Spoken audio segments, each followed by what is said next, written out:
Please be welcome to our September iCMLf conversation that features key biology and clinical highlights from the recent 24th John Goldman Conference that took place in Montpellier. I'm Stephanie Bockwinkel, I'm the iCMLf Communications Director, and I'll be moderating today's session on behalf of the Foundation because Nicola Evans is currently traveling in the UK with only limited or non-reliable access to her Wi-Fi. It's our privilege to welcome two of the chairs of the meeting here today, Professor Daniela Krause from Frankfurt in Germany and Professor Jorge Cortés from Augusta in the United States, who co-chaired the recent meeting together with Tim Hughes from Adelaide. Yeah, what to expect today?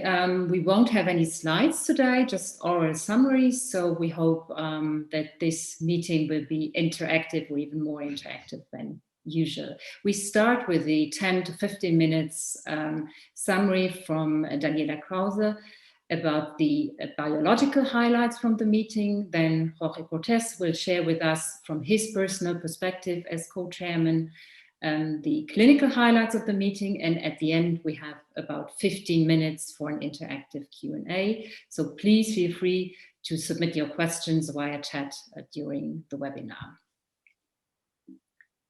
So to get started, it's now my pleasure to introduce Professor Daniela Krause for the first part of the conversation.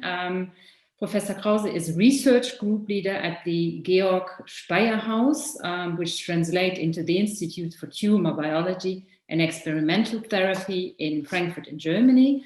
And she is a specialist of laboratory and transfusion medicine. She graduated from the Free University of Berlin and completed her doctorate at the medical faculty of the University of Saarland in Germany. She carried out research at Harvard University in Boston and completed her training as a specialist in laboratory and transfusion medicine at Harvard University's Massachusetts General Hospital. Since 2015, she has been a professor of cell and gene therapy at the Faculty of Medicine at the Goethe University in Frankfurt, and she is also a specialist in laboratory and transfusion medicine. As I've said, she has co-chaired the meeting together with Jorge Cortés and Timothy Hughes, and she will be presenting key biological highlights from her perspective as co-chair of the meeting. Daniela, the floor is yours. Thank you so much. Thank you very much, Stephanie, for this kind introduction, and a warm welcome and hello to everybody on every planet of the Earth. So I have the pleasure of telling you a little bit about the highlights of the CML John Goldman Conference that recently took place. And I will, first of all, just highlight a few different areas and aspects of the meeting with regards to the biology of CML. And one major focus of the meeting has been, also in the past couple of years, the whole concept of treatment-free remission, or TFR. And another very important component was metabolism of the hematopoietic stem cell. And I will now go into a little bit more detail about these and, of course, other aspects. We also had some excellent keynote lectures on related but somewhat different topics, for instance, about acute myeloid leukemia and the leukemic stem cell biology, etc. But I'll take you through one by one. So one very nice talk I thought was on a treatment-free remission held by the recipient of the last last award last year.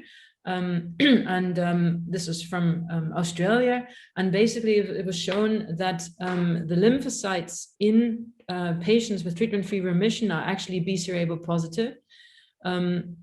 And it's actually that the BCR-ABL positivity of granulocytes in the disease are predictive of those patients who might relapse after discontinuation of therapy. Therefore, a positive BCR a positive signal for BCR-ABL by PCR in granulocytes might be predictive of a later relapse after discontinuation of therapy. I think that was very important as we are looking for new markers that might predict relapse to the disease.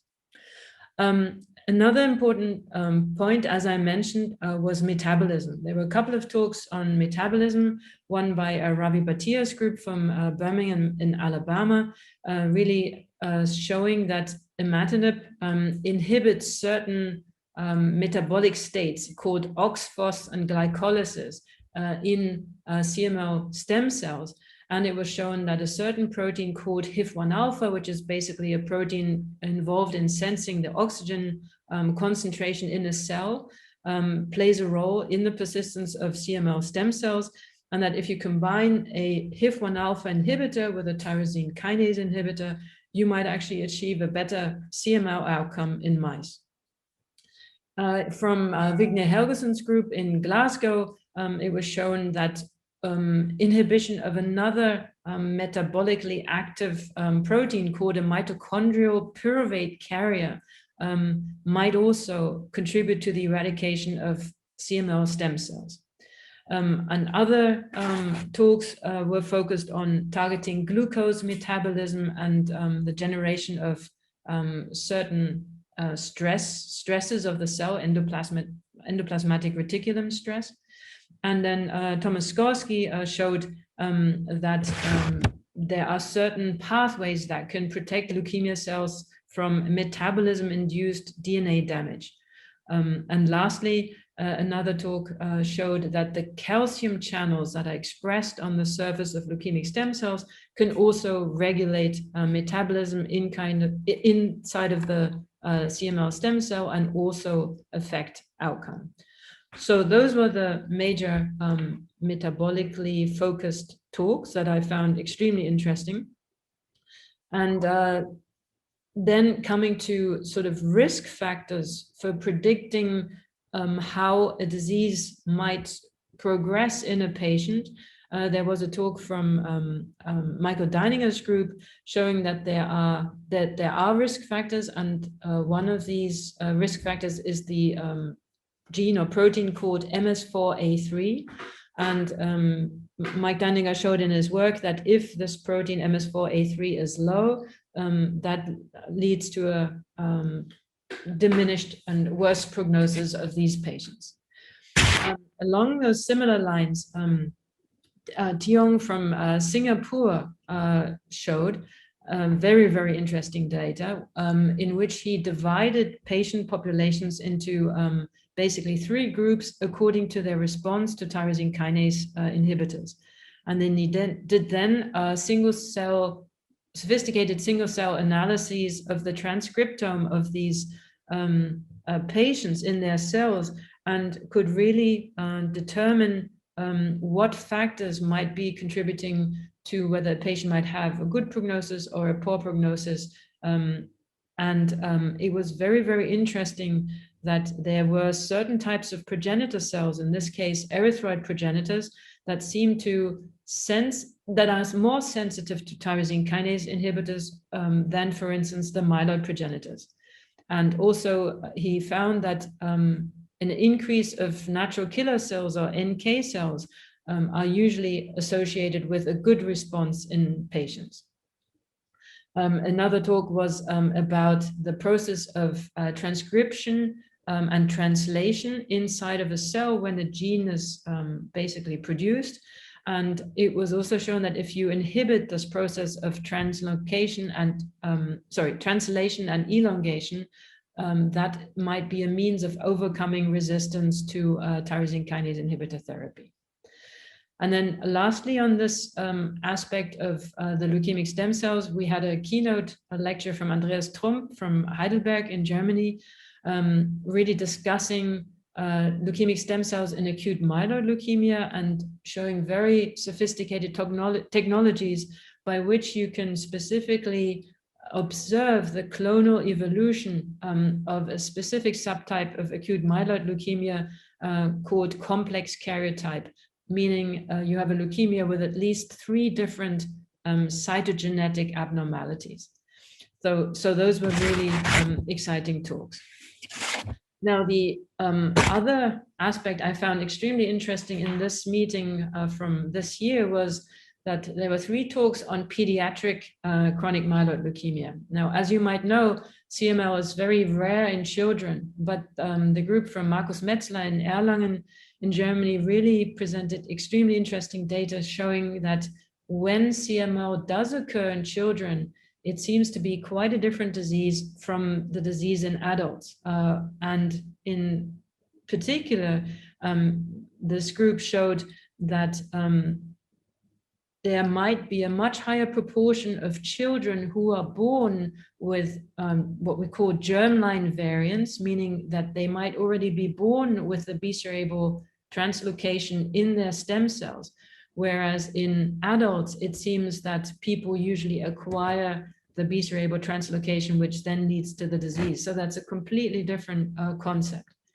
And in another talk by the same group, it was also shown that chromosome 7 seems to be playing quite an important role in pediatric CML, depending on, in patients who have blast crisis CML, depending on whether it arises de novo or whether it's a secondary blast crisis, which means that there was a pre-existing chronic phase beforehand. So all very, very interesting concepts, I think, that will need lots more study in future. As usual, there were also talks about the big topics, immunology and bone marrow microenvironment.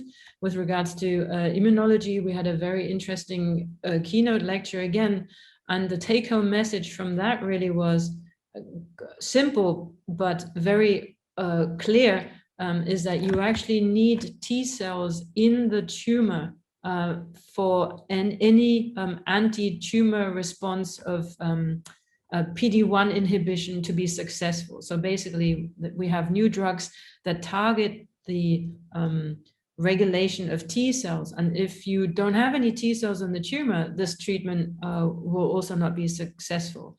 This was in the setting of melanoma, but I think the same can apply to hematological cancers, that you need the help of the individual's immune system to fight the disease. And then with regards to the bone marrow microenvironment, there were 2 talks, one of them on BMP or bone morphogenic protein inhibitors that seem to increase the success of tyrosine kinase inhibitors, but more study will be needed and clinical trials hopefully will be initiated on this. And then from our group, it was shown that it's actually the natural anticoagulant system that we all have in us that basically prevents that we bleed to death when we cut ourselves, and also leads to the prevention of us forming too many clots. Also, these factors also play a role in the progression of a leukemia. In this case, it was acute lymphoblastic leukemia.